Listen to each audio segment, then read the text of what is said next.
Right, what you're looking at is the AssetWorx mobile web page that we've created. It is not an app, it's not an APK file. It is just a browser page, which means that you can run this with any device that has a browser. It could be a tablet, PC, MacBook, Android phone. And on the other side of this Honeywell CT40 display, I've got a Honeywell IH40 RFID sled. Now this one's configured to act as a keyboard, just like a barcode scanner would be. So wherever the cursor is, that's where the data is going to go.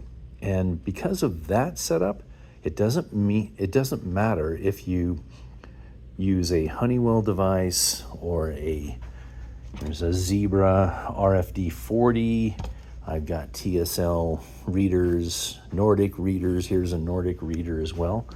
So as long as any of these RFID sleds can be put in keyboard emulation mode, they can be used with this application as well. So the biggest value proposition here is that this application for asset tracking is future-proofed. It's not dependent upon any changes in operating system or hardware, and that is a huge deal. So anyway, this is what the page looks like. It does asset tracking, basically two functions, inventory and tag searching. So I'm going to try to demonstrate that. I've got a population of tags. There's a status level here that shows I've got 129 items. It could be 100,000. It doesn't really matter.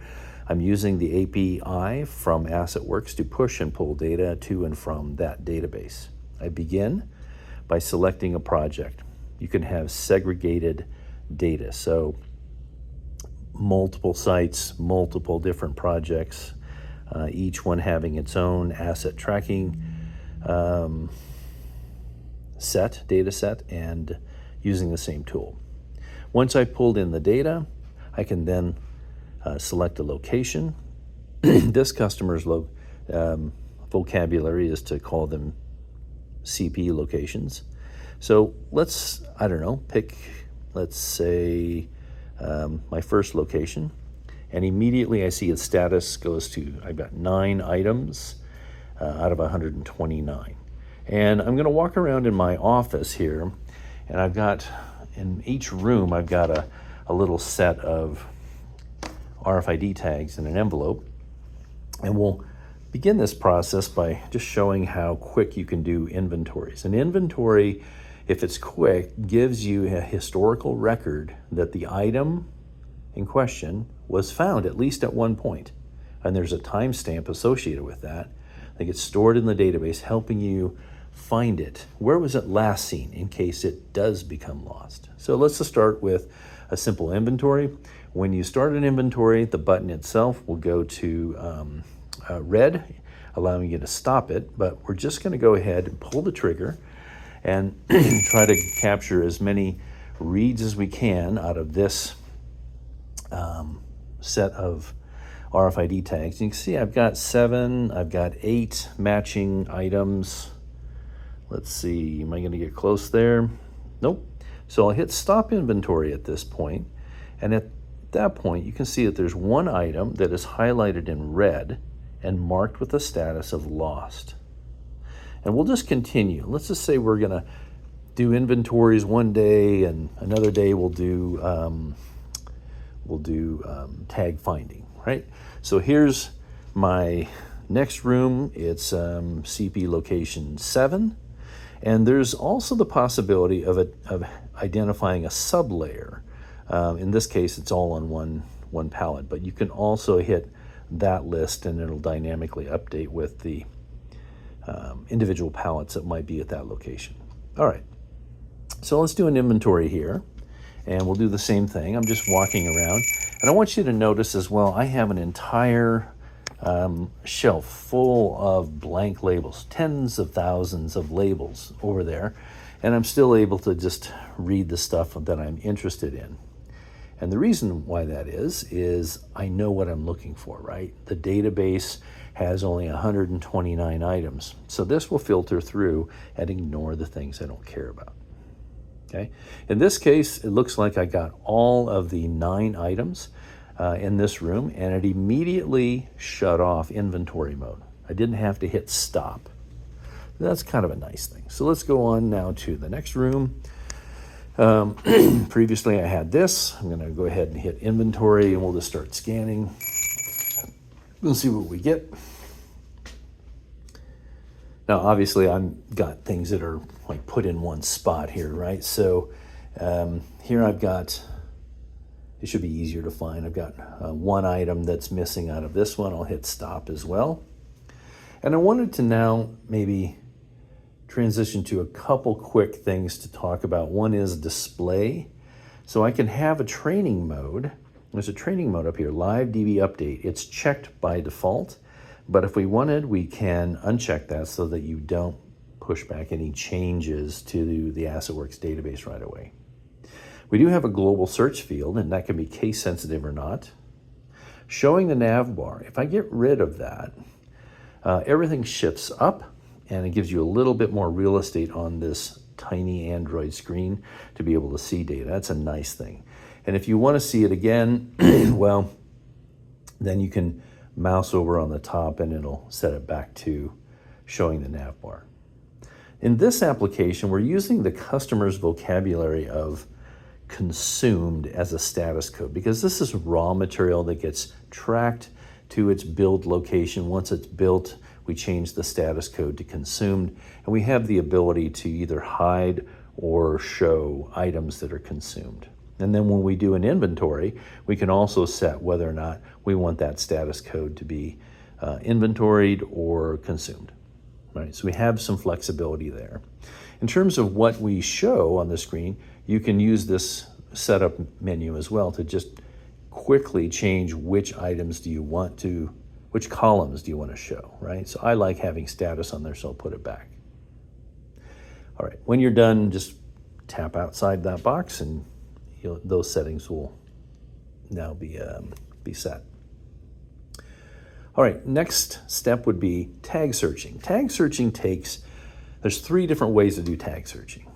And the first one would be, if you're doing inventories and you end up having something that is red, you can just immediately start a tag search. So I'm in room number 9 and I had one lost tag.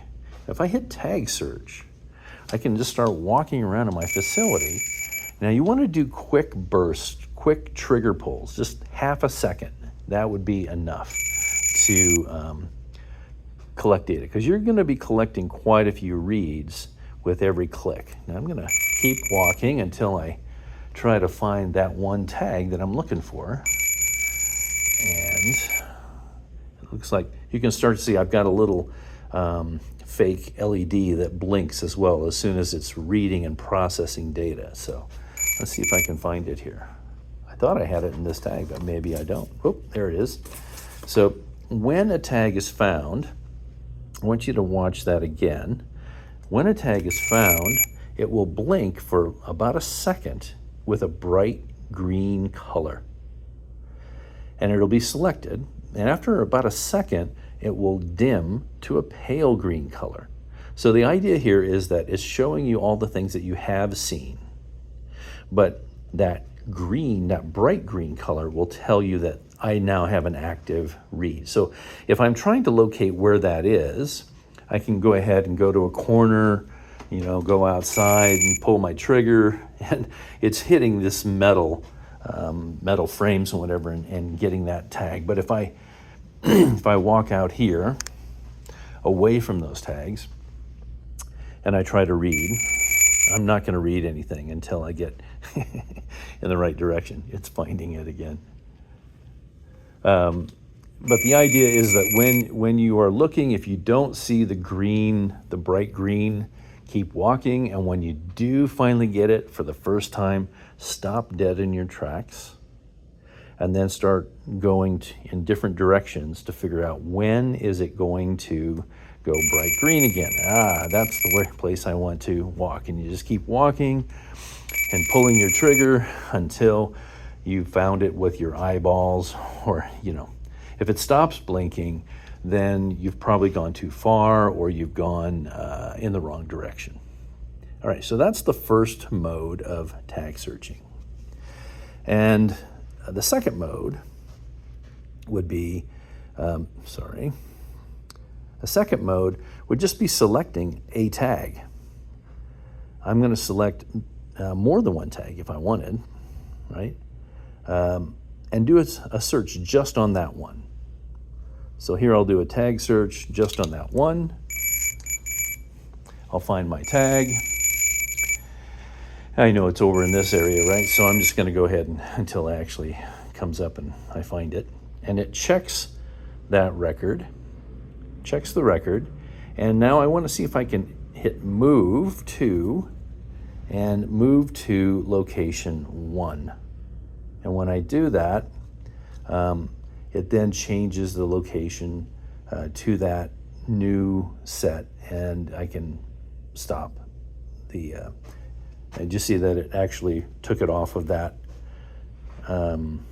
that screen as well. So let's do the other one. There was one that was supposed to be here at CPO 1. There is that one there. I think there's one that's missing here, right? So let's just undo that, and let's just hit tag search on that one. And we'll go out and find it, and I believe I just swapped locations 9 and 1 is what I did. So we'll just start pulling our trigger, short little bursts until we find it. There it is, right? And now I can go to move to, and I'll reassign it to now location 9. And as I do that, it takes a little time because it's writing up to the database, but I should now see it disappear. I do from the screen, and I can stop my tag search. Now, one more tag search concept I wanted to explore here was you can use this global search field up here, put your cursor up there, and then you can actually go over to an existing part that's maybe it's consumed in this regard. It's got a barcode on it, let's say, and I just want to scan that part number. I don't think I had my cursor in there. There we go. Scan a barcode, and it'll put it immediately in that global search field, showing you just that part number and at all the different locations that it might exist. It says they're all at control panel 1. All right, so now I can do a search just on those items. And if I keep looking, not really seeing anything yet. Still not seeing anything. And we know where it's supposed to be, so let's just keep looking. And I wouldn't guarantee that it's actually here. I've been swapping tags around. Well, let's see.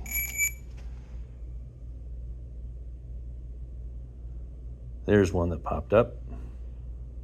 So in this way, you could use tag search to try to find another piece of material that might be available, and you can transfer it then to a region that might have more or higher priority for its use today. Obviously, you're still down one, but it gives you a little bit of time to actually procure another one. Maybe one was damaged. Maybe it's not just lost, but it was damaged, whatever it might be. With this tool, you also have the ability, once you, because of doing the inventories, you have the ability up here to hit this menu and hit report. And report will show you a location by location distribution of status codes, hopefully telling you which ones you should focus on. Like in location 3, I've got 15 things that appear to be lost, right? So this is updated automatically as soon as you change the status on something because of a new inventory or because of a move action under tag search. This report section will also automatically change. Okay, so you can always get back to the asset list there as well. If you want to pull in the most recent data, you can just go up and reassign your project, pull it in again. And I should say as well, under both the palette list and the locations list, The reason why I can't do anything there is I have a global search for part number there, so I have to nix that one out first. You can always go back to selecting all, and it'll show you all the tags again. You have pagination here if you do have more than one list. You also have a status code that shows you the number of items that are displayed versus the total. And you have a global search. Hit the X box if you want to get rid of that, clear that field. And that's what we have. You can operate this same tool on something that has a landscape screen. I am not auto rotating here, but so if you have a iPad or a Surface or something like that, you can see even more information on the screen, but you can still use it with a Bluetooth connected RFID sled. So it's perhaps a new way of utilizing RFID sled hardware in a software platform that is future-proofed against changes in your terminal that you're using or your sled reader that you're using.